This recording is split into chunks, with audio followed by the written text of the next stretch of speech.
Long road to recovery for many residents who were impacted by the fire. This morning, the winds may have died down, but firefighters are still monitoring hot spots, as you just mentioned. Joining us now for the latest on the firefight is Cal Fire Captain Thomas Schutz. Captain, thanks for being with us this morning. I know you talked to Cara earlier. What is the status of the mountain fire right now? It's still very active. We're not seeing a whole lot of active flames. The active part right now is the fact that we have 20,000 plus acres of open line. 7% contained means 93% of the fire, we're not confident that it will hold if the winds pick up. So we have miles and miles of hand line to put in, areas to cool down to really make it safe so that that fire stays small or within its current perimeter. And we also want to get people back home. We're trying to work really hard around the homes. Repopulation is such a big deal for us, and that's what we're focused on right now. I know you're about 2 days into this. The crew is working just so incredibly hard. Can you tell us how they're doing? Are there reports of any injuries? Are people okay? The firefighters are a really resilient bunch. It's been a long summer.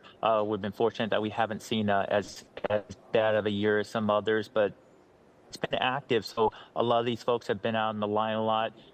We were ready for this firefight. We have over 2,400 firefighters out here, and this is what we signed up for. This is what we want to do. We want to be helping these communities. We love being out here. We're really passionate about it, and we're bringing everybody together and really just trying to take care of this community now. Make sure they're set up for success, and that when we walk away, that this fire stays out and that we can get them back in their communities. Yeah, when you talk about the fire staying out and the fire still being active, even though we're not seeing these huge flames like we saw when it first broke out a couple of days ago, explain how that works and what the crews are doing right now.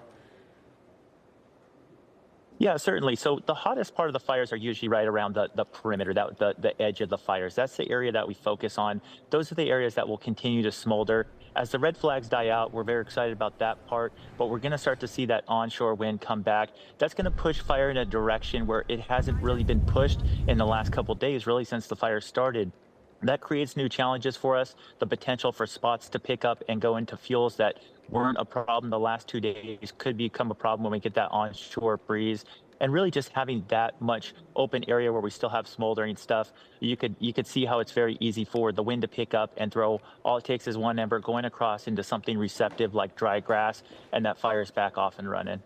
Well, and that's really the threat going forward here with this fire. But I think it's, we're right in the middle of fire season at this point. We still have a long ways to go until we potentially see some of those winter rains. What do you want people to know who are watching? That initial day was crazy, and it's amazing that folks are still alive. Law enforcement, fire, really just focused on life safety, everybody working together on that front. Things happen very quickly in these wind-driven fires. And so the takeaway is, please be ready and make sure that you and your family have a plan, because if you're not ready to evacuate in these October, November, December months, you don't have time to come up with a plan when these fires are burning through. It was life safety, and that was it. There was no perimeter control. So please make sure that you have a plan to evacuate for you and your family. Really great advice. Captain Thomas Schutz, thank you so much for joining us this morning. Of course. Thanks for having me. Stay with KCAL News for continuing coverage of the mountain fire. We'll also have the latest on our website, kcalnews.com, and we're streaming 24/7 on CBS News Los Angeles.